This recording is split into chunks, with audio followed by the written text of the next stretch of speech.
오늘 하나님께서 우리에게 주시는 말씀은 빌립보서 2장 14절에서 16절까지의 말씀입니다. 빌립보서 2장 14절에서 16절까지의 말씀 다 같이 함께 읽도록 하겠습니다. 시작. 모든 일을 원망과 시비가 없이 하라. 이는 너희가 흠이 없고 순전하여 어그러지고 거스리는 세대 가운데서 하나님의 흠없는 자녀로 세상에서 그들 가운데 빛들로 나타내며 생명의 말씀을 밝혀 나의 다름질도 헛되지 아니하고 수고도 헛되지 아니하므로 그리스도의 날에 나로 자랑할 것이 있게 하려 함이라. 아멘. 오늘이 저희가 한국 기독교인들에게는 독립기념주일로 지키는 주일입니다. 예전에 우리나라가 독립한 것을 기념하면서 감사의 예배를 드리는 것이죠. 사실 그 나라가 독립을 하고 나면 다 되는 줄 알았습니다. 그런데 독립을 하고 나서 보니 그 36년 동안 다른 나라 밑에 살아오면서 남아있는 정신적 황폐함이 오랜 세월 동안 자리를 잡고 있는 것이지요. 사실은 그것이 문제였던 겁니다. 일제가 우리나라를 정복하고 있을 때에 그 젊은이들이 무엇을 했습니까? 독립운동을 한다고 한 사람들도 있고요. 그러나 당시 흐름은 그 젊은이들이 술 마시고 허랑방탕하고, 그래서 나온 용어 중에 애국적 방탕이다 이런 말도 있었습니다. 나라를 생각해서 방탕한다는 겁니다. 일제의 이 압박을 받아가면서 열심히 살아봤자 뭐하나, 일본에게만 좋은 일을 시켜줄 텐데 그러려면 그냥 방탕하게나 살자. 그래서 나오는 노래들이 이풍진 세상을 만났으니, 그리고 노세 젊어서 노세 이러면서 영세적이고 방탕한 그러한 시절을 보냈지요. 그저 독립이 될 때까지는 그래도 되는 줄 알았습니다. 그러나 독립하고 나서도 보니까 그 정신적 황폐함이, 다른 말로 하면 식민주의적 노예 근성이 없어지지가 않는 거죠. 그게 그대로 남아있어가지고 사람들을 힘들게 하고 나라를 어렵게 하죠. 그런데 그 밑부분에는 무엇이 있느냐면요, 원망이 있습니다. 원망. 나라를 잃어버린 연약한 조선 왕조 정부에 대한 원망이 있고, 그리고 나라를 잃어버린 선조들에 대한 원망이 있습니다. 그러니 누구 때문이었다고, 그리고 나라 때문이었다고 이러면서 원망을 하면서 노세 젊어서 노세 이렇게 시절을 보냈던 것이죠. 그런데요, 반면에 교회는 좀 달랐습니다. 이렇게 나라를 잃어버린 것은 우리 책임이다. 누구 책임이라고 말하는 것이 아니라 우리들 책임이다. 우리 모두의 책임이다. 결코 원망하지 마라. 이것은 우리 잘못에 대한 하나님의 심판이다. 이렇게 말한 거죠. 내 책임이라고 생각하고 원망하지 말고 열심히 배우고 열심히 일해라. 그것이 애국이요, 그것이 광복이다, 해방이다. 이렇게 가르쳤습니다. 그래서 예수를 열심히 믿고 열심히 일하고 이러자는 거죠. 그저 누구 원망하고 그냥 노세 이렇게 세월 보낼 것이 아니라 열심히 일하고 열심히 공부하고 자기 일들 책임을 지고 살아가자고 이렇게 교회에서 가르친 거죠. 해방 이후에 이러한 운동이 어디로 이어졌냐면 강원도에 있는 가나안 농군학교로 이어집니다. 들어보셨죠? 가나안 농군학교 김용기 장로님이라고 하는 분이 세웠는데요. 거기는 정신이 간단합니다. 예수 잘 믿고 열심히 일하자. 이겁니다. 예수 잘 믿고 열심히 일하자. 누구 원망하고 주저앉아 있지 말고 한탄하고 그러지 말고 책임 전가하지 말고 예수 잘 믿고 열심히 일하자. 어떤 분이 이 가나안 농군학교를 가봤더니요, 입구에 돌멩이들이 이렇게 다 서 있더랍니다. 돌멩이들이. 이 돌멩이들을 이렇게 다 세워놓고 그 위에도 조그만 돌들을 또 막 세워놨더래요. 이게 무슨 뜻이냐 그랬더니 진짜 있지 아닌지는 모르지만 거기에 있는 분이 이렇게 설명을 하더래요. 이 가나안 농군학교에서는 하다못해 돌멩이도 누워 있어서는 안 된다고요. 돌멩이도 빈둥빈둥 누워 있어서는 안 되고 뭔가를 해야 된답니다. 뭔가를. 그래서 돌멩이들을 길가에 다 세워놓고 그 옆에 누워있는 돌멩이는 다시 주워서 그 위에 얹혀놓고 그랬다는 거죠. 누워있는 사람은 남 원망하면서 가만히 있는 사람들은, 아무것도 안 하는 사람들은 돌멩이보다 못한 사람들이라고 이렇게 이야기를 하더라는 것입니다. 여러분, 이 원망이라고 하는 것은요, 사람을 마비시킵니다. 정신을 마비시켜요. 원망을 하면 아무것도 안 해도 돼요. 이게 다 엄마 때문이야, 아빠 때문이야, 이게 다 정부 때문이야, 누구 때문이야 그러면 아무것도 안 해도 돼요. 왜요? 나는 책임이 없으니까. 그리고 가만히 있는 거죠. 인생이 없는 겁니다. 세월이 없는 거죠.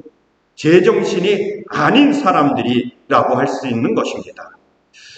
오늘 저희들이 이 빌립보서를 지금 계속해서 보고 있는데요. 제가 지난주는 없었군요. 지난주에 보면 이제 말씀이 두렵고 떨림으로. 이 말씀은요, 구원이 취소된다는 뜻은 아닙니다. 그러나 하나님께서 우리들 안에, 우리 마음속에, 우리들 인생 가운데 하나님의 선한 뜻을 심어 놓으셨어요. 그냥 막 살아가도록 내버려 두신 것이 아니라 하나님의 목적과 계획이 우리 가운데 있어요. 그래서 예수를 믿게 하고 구원시키고 퀸즈 영생교회에 와서 예배드리고 신앙생활하도록 만드셨어요. 그 하나님의 놀라운 뜻을 생각하니까 내가 두렵고 떨리다는 거죠.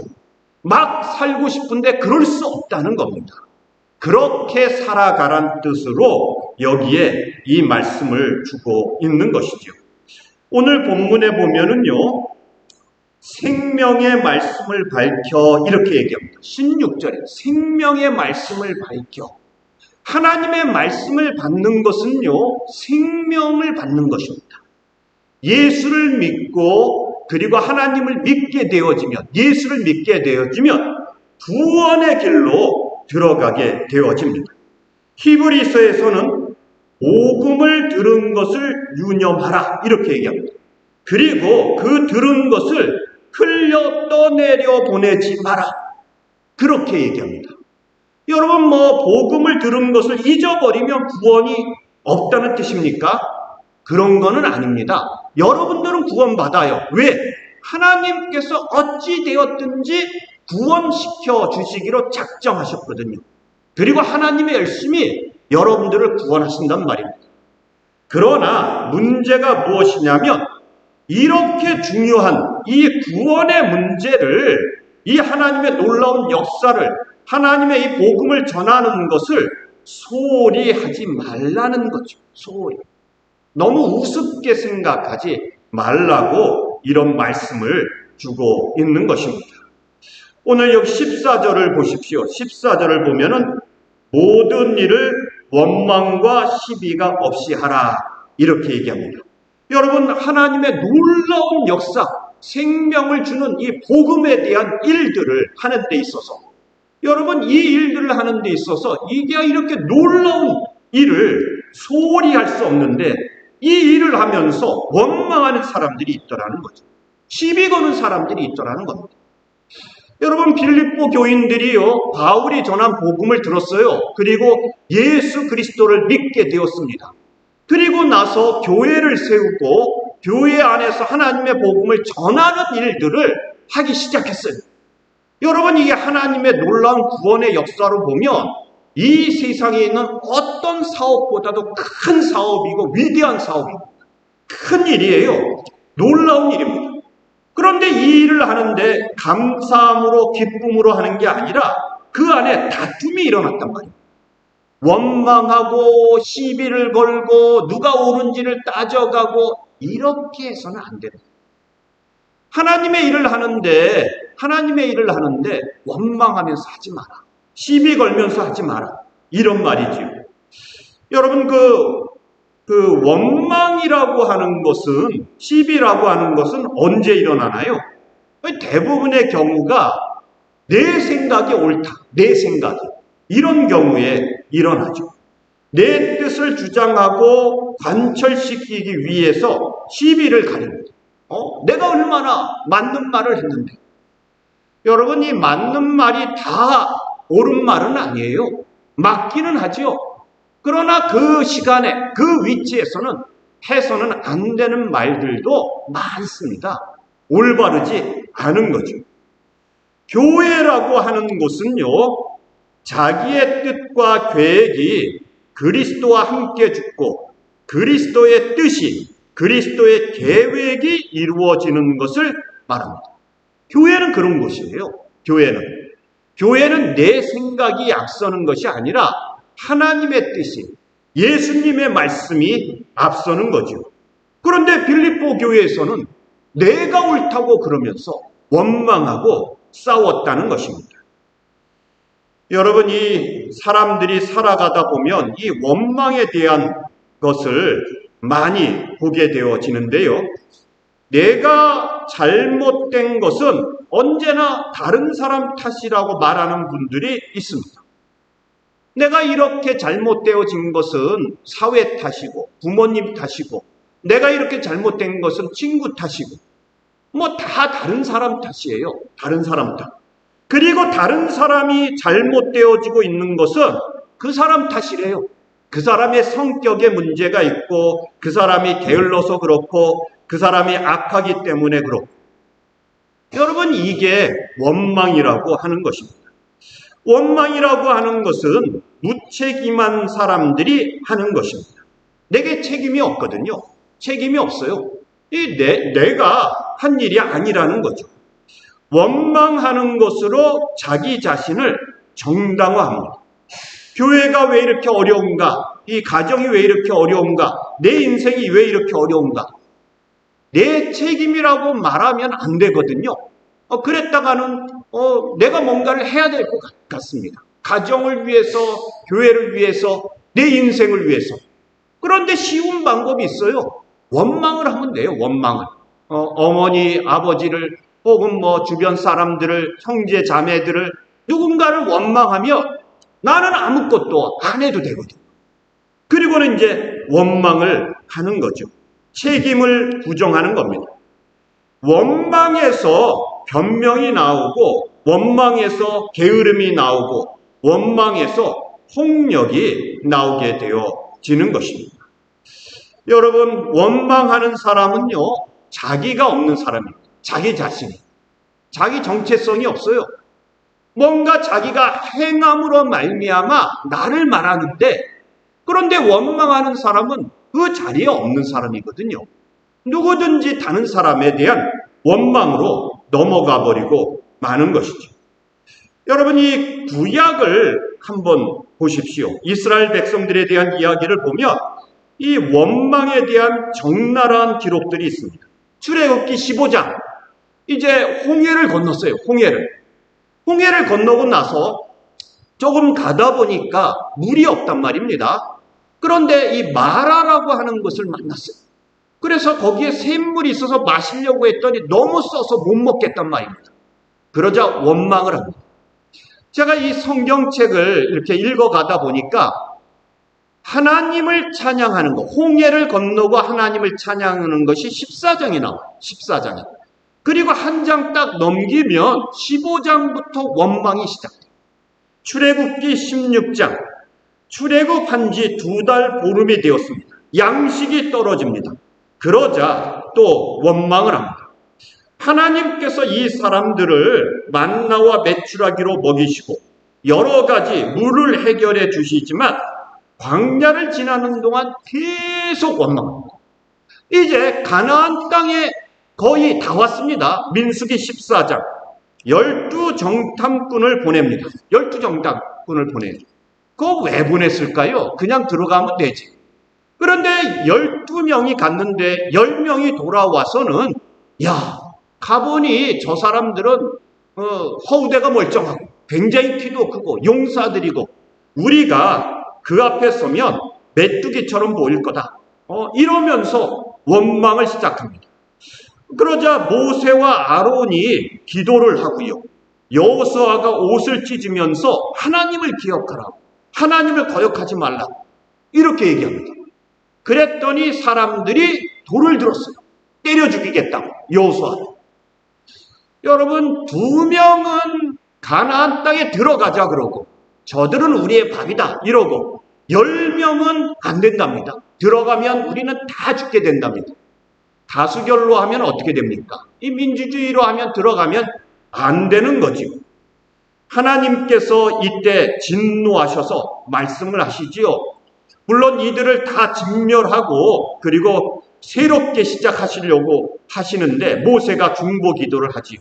그때에 하나님께서 모세에게 하시는 말씀이 이들은 가나안 땅에 들어가지 못할 것이다. 40년 동안 이들이 광야에서 죽을 때까지 40년을 보내다가 그 다음 세대에야 가나안 땅에 들어가게 될 것이라고 이렇게 말씀을 주십니다. 여러분, 이 사람들이 다 죽게 되는데 민수기 14장 33절에 너희 자녀들은 너희의 패역한 죄악을 지고 너희의 시체가 광야에서 소멸되기까지 40년을 광야에서 유리하는 자가 되리라. 이렇게 얘기하는 거죠. 다 죽는다. 다 죽는다. 이 사람들의 죄가 무엇일까요? 여러분, 명확하게 한마디로 말하면 원망죄입니다. 원망죄. 여러분들이 자녀들에게, 이웃들에게 잘 해주면은 그분들이 여러분들에게 원망을 안 할까요? 그렇지 않습니다. 감사하는 사람은 여러분들이 무엇을 해주든지 감사할 거고요. 원망하는 사람은 여러분들이 무엇을 해줘도 원망합니다. 원망은요, 체질입니다. 체질. 습관입니다. 습관. 이거 끊어내지 않으면 조그만 것에서부터 시작해서 반복적으로 커져가는 것이 원망이라고 하는 거죠.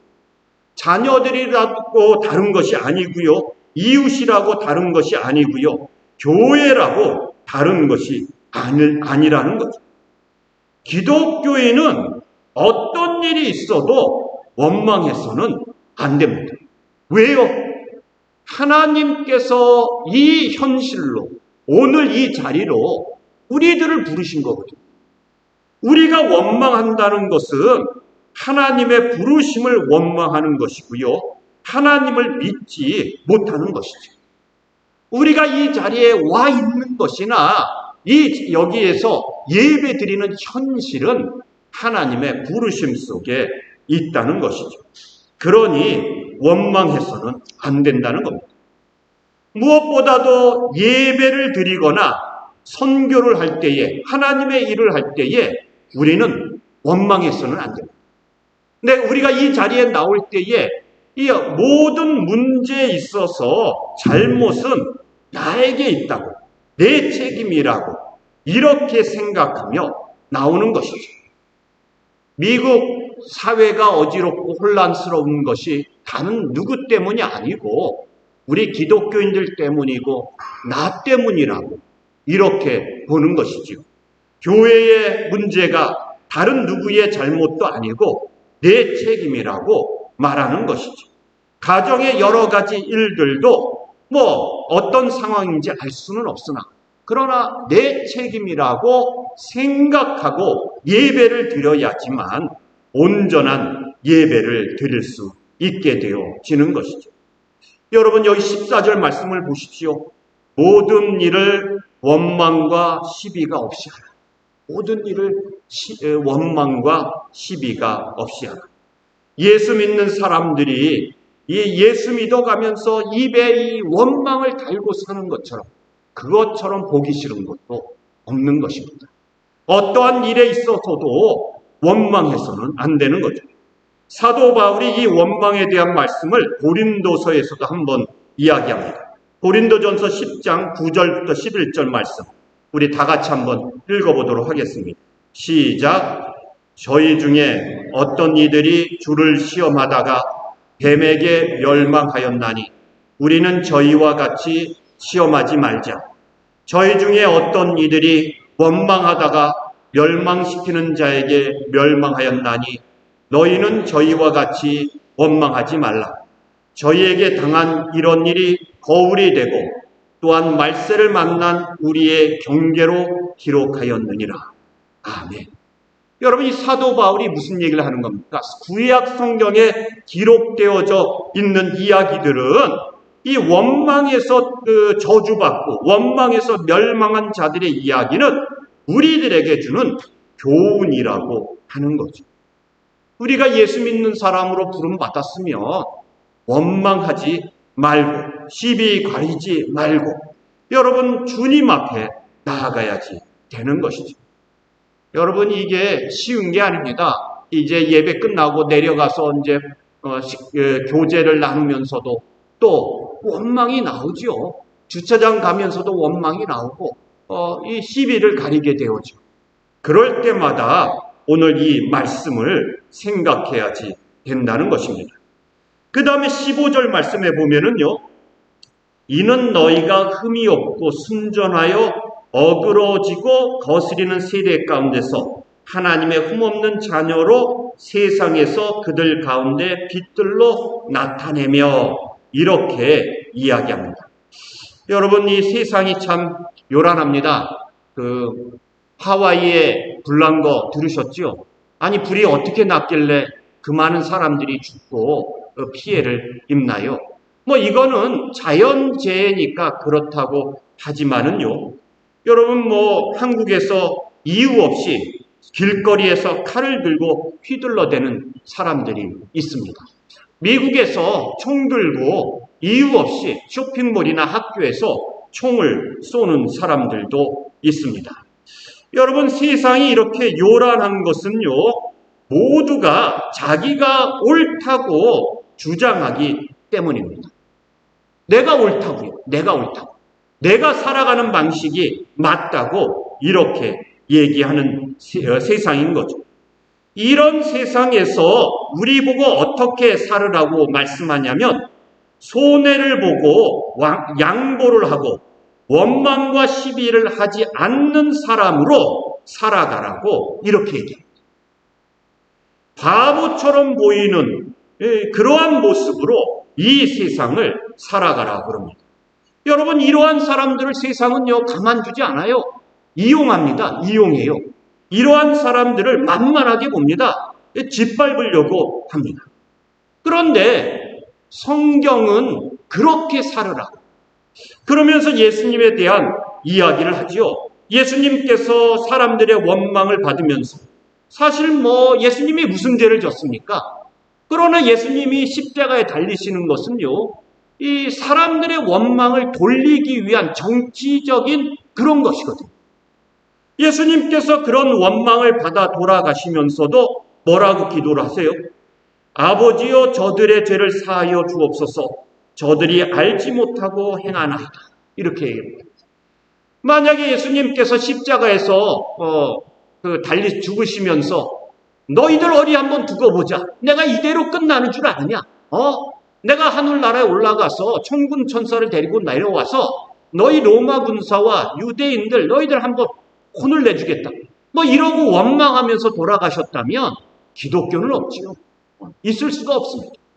그러나 예수님께서 뭐라고 말씀하세요? 원망하는 자들을 보면서 오히려 그 사람들을 위하여 기도를 하고 있는 것입니다. 스데반 집사님이 돌을 맞아 죽어가면서 사람들에게 원망하지 않아요. 시비 걸지 않습니다. 예수님처럼 기도를 하게 되어지는 것입니다. 여기에 나오는 어그러지고 거스르는 세대라고 하는 말을 보십시오. 이 어그러지고 거스르는 세대라는 말은 구부러지고 뒤틀린 세대라는 것입니다. 이 말을 좀 형상으로 말하면 이런 갈퀴 같은, 이렇게 갈퀴 같은 구부러져 있는 거죠. 순수한 것들을 순수하게 받아들일 줄 모르는 마음들, 왜곡되어지고 곡해되어진 마음들, 이런 마음들. 누군가 여러분들에게 선행을 베풉니다. 이 세상을 살아가는 방법은 뭐예요? 조심해야지죠. 이유 없는 선행, 조심해야죠. 여러분, 요즘은 뭐 길거리에 돌아다니는 1달러짜리도 함부로 주어서는 안 된답니다. 그 뉴스에 나왔죠. 얼마 전에 뭐 돌아다니는 그 1달러짜리 주웠다가 갑자기 몸에 마비가 왔다고. 뭐 이런 뉴스들이 나오는 시절이에요. 여러분, 이러한 시대를 이 성도는, 믿는 자는 어떻게 살아가야지 되겠습니까? 원망과 시비가 끊어지지 않는 이러한 시대를, 이러한 세상을 우리가 어떻게 살아가야지 되겠습니까? 여러분, 이러한 흐름이 그냥 세상에서 끝나는 게 아닙니다. 교회 안에서도 똑같이 일어난단 말입니다. 교회 안에서 일어나는 원망과 시비는 화해하기도 더 어려워요. 교회 안에서 싸울 때 어떻게 싸워요? 찬송가 부르면서 싸우거든요. 기도하면서 싸워요. 우리는 예수님 편이고 상대방은 사탄 편이라고 합니다. 그러니 사탄과 싸우는 마음으로 비장하게 싸워요. 화해가 안 됩니다. 화해가. 여러분, 이러한 세상 속에 살아가고 있는 것이 우리들입니다. 그러면 이 세상에서 구원이 무엇이냐? 갈라디아서 1장 4절 말씀을 다 같이 함께 보도록 하겠습니다. 갈라디아서 1장 4절 말씀 다 같이 읽어보죠. 시작. 그리스도께서 하나님 곧 우리 아버지의 뜻을 따라 이 악한 세대에서 우리를 건지시려고 우리 죄를 대속하기 위하여 자기 몸을 주셨으니 아멘. 구원이 무엇이냐면 이 악한 세대에서 우리를 건져내시는 것입니다. 악한 세대. 어그러지고 거스르는 세대. 남들보다 내가 잘났다고 주장하면서 사는 세대. 모든 사람이 나를 쳐다보고 인정해 주어야지만 만족하는 세대. 자기 중심적으로 살아가야지 잘 산다고 하는 그러한 세대 속에서 우리들을 건져내십니다. 이렇게 이야기합니다. 그리고 우리들에게 어떻게 살아가기를 말하시냐면 15절 말씀에 보면은 너희가 흠이 없고 또 하나님의 흠없는 자녀로 세상에서 살라고. 그렇게 흠없는 자녀, 흠없는 기독교인으로 그렇게 살아가라고 이야기하고 있는 것이죠. 여러분, 우리가 이 세상 살아가면서 원망하며 살아가는 것이 아닙니다. 하나님의 뜻이 무엇인지, 우리가 얼마나 말씀에 순전하게 매여 있는지, 우리가 이웃들에게 복음을 어떻게 전파하고 있는지를 돌아보면서 살아가죠. 이게 기독교인답게 살아가는 것이죠. 세상은 원망하며 살아가라고 이야기를 하지만 그러나 우리들은 말씀을 들고 그렇게 살아가는 것이죠. 16절 말씀에 생명의 말씀을 밝혀, 생명의 말씀을 밝혀. 여러분, 우리가 이 세상 살아가면서 증인으로 살아가는 것입니다. 복음의 증인으로서 살아가는 것이죠. 전도자로서 살아가는 것입니다. 여러분, 이 세상은 어두움 속에 있는데 빛으로 살아가는 것입니다. 오늘 우리들 마음속에 원망이 일어날 때에, 시비를 좀 가리고 싶을 때에, 불평이 일어날 때에 여러분, 하나님의 말씀이 무엇인지 되새겨보는 여러분들이 다 되시기를 바랍니다. 다 같이 기도드리시겠습니다.